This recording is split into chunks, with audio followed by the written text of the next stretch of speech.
Hey y'all, welcome back to the garage, welcome back to the channel, and today got something a little different. As you saw in the thumbnail there, you haven't seen this car in a while. This is one of my Corvettes, and fortunately it's got some electrical problems.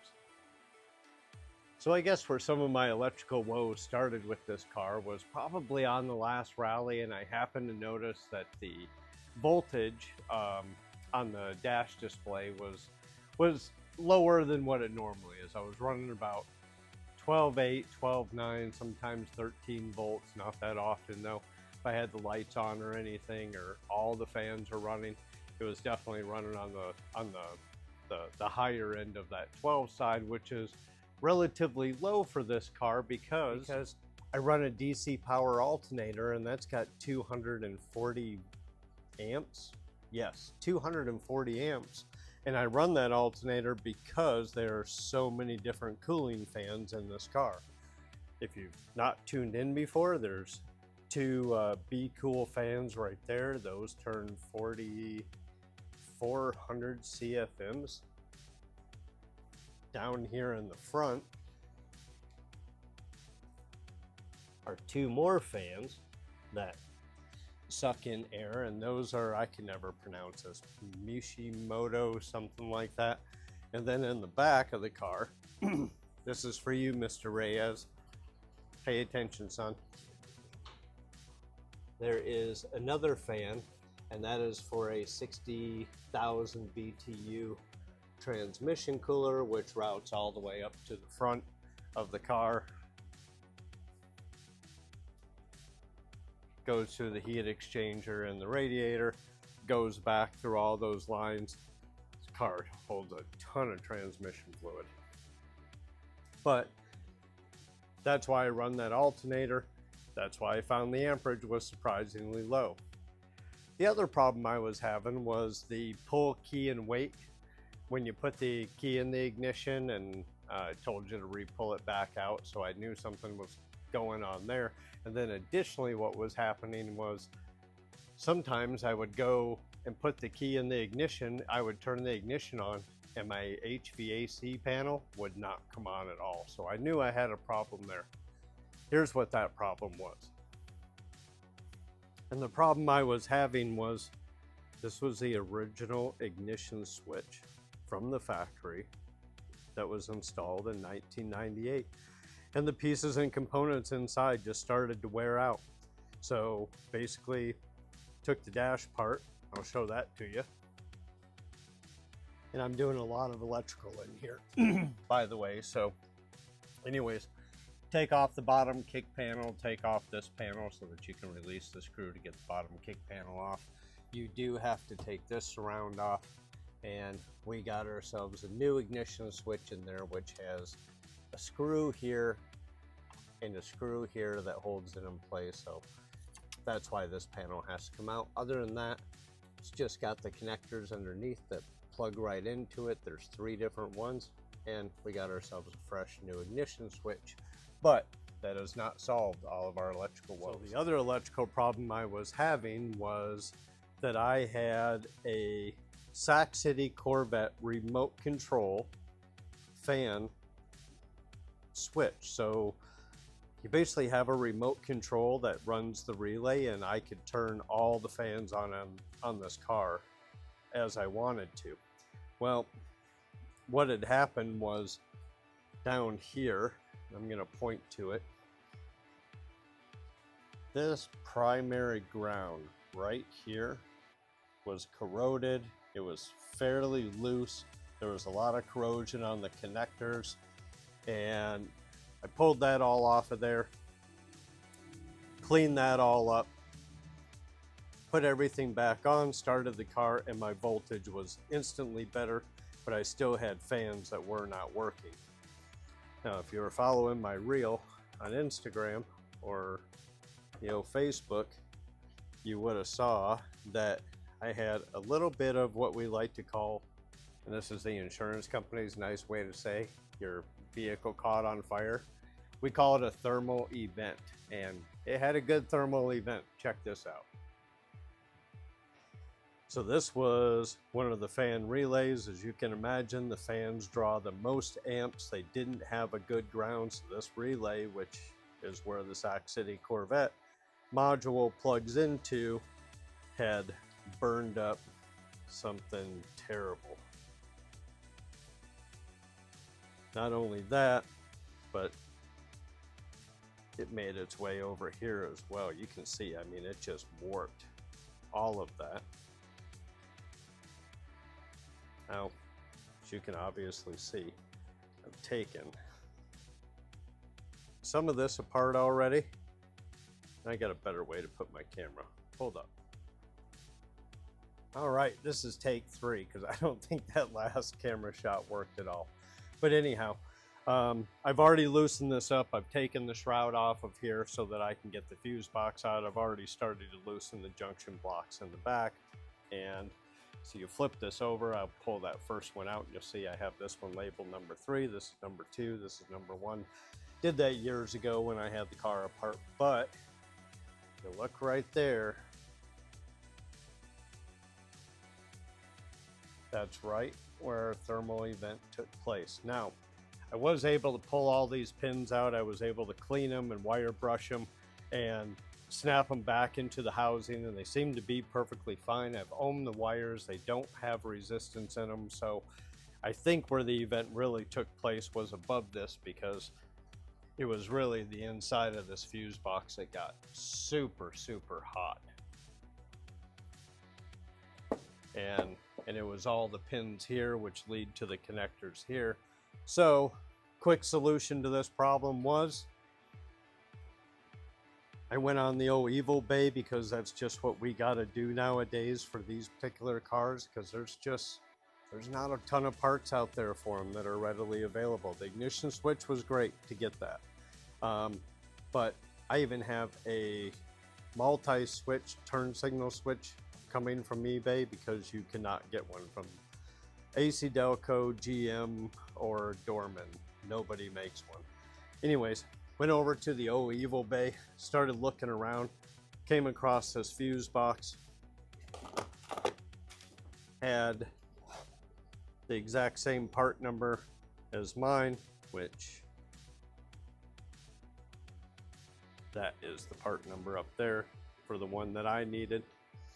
Looks super clean on eBay. It showed up today, which it got here really quickly.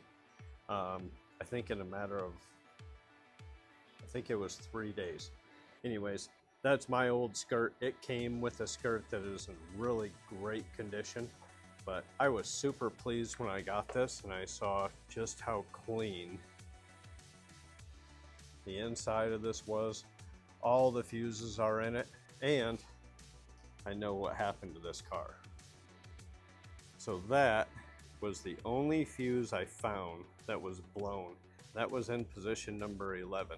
Position number 11 is your horn. What's the first thing that goes out in an auto accident and shorts out on the Corvette? The horn or the headlights. That was the only fuse that I found blown. And this looks like it came from a pretty low mileage car.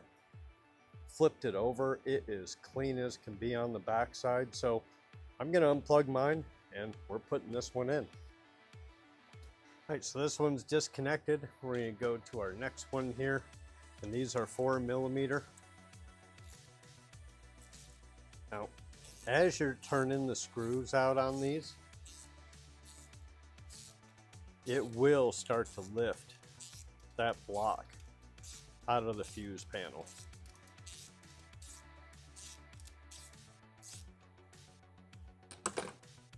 It does have nut certs in it, so you're not necessarily gonna go stripping it out. And then sometimes you just gotta rock them back and forth a little bit. And may not have that screw all the way out.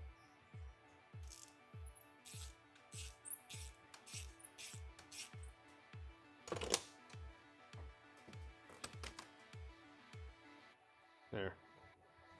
No burns. That one looks nice and clean. Let's go to number 1.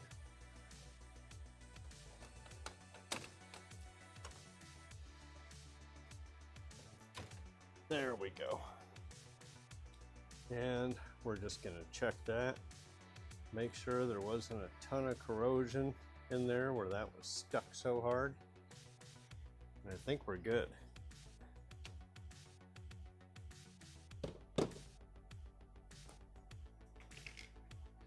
gonna use a little dielectric grease just to make sure that everything stays watertight. And it will also help not sticking so much if for some reason we should have to pull it back out, which how much easier that goes back in. All right.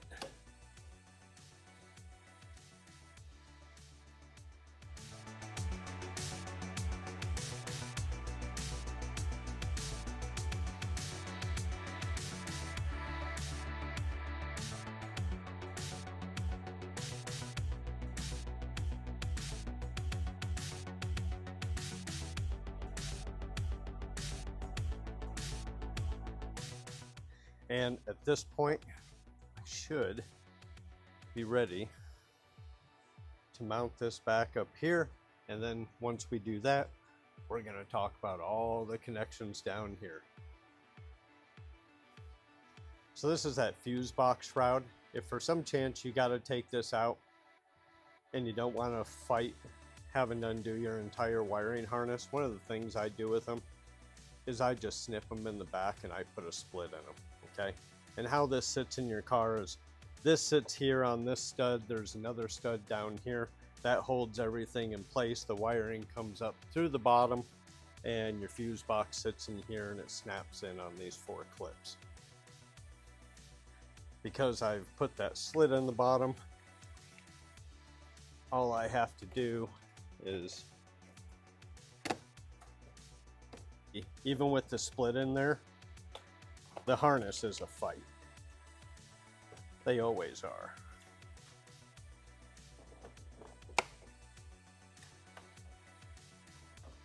There. That's in place. Hopefully that helps. But all these connectors down here is what runs between your inside fuse panel, your outside fuse box, your body control module, and while you have the battery out, while you have the battery tray out, I always like to, these are just pinch connect, so you pinch them and you pull them apart. They are color coded, every one is a different color, so you can't mix them up.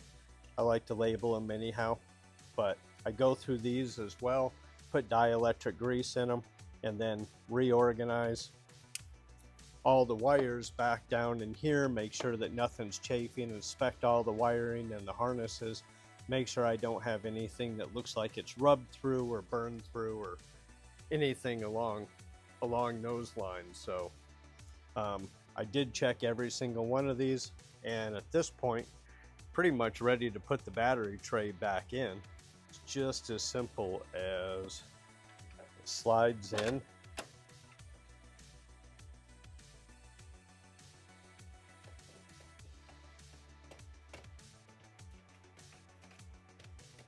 Just like so. And it has 3 mounting bolts. And they go from the inside through this bracket to the outside. And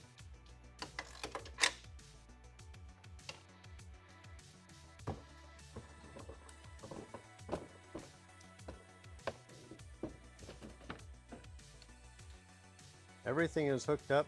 There's no reason we shouldn't be able to start this.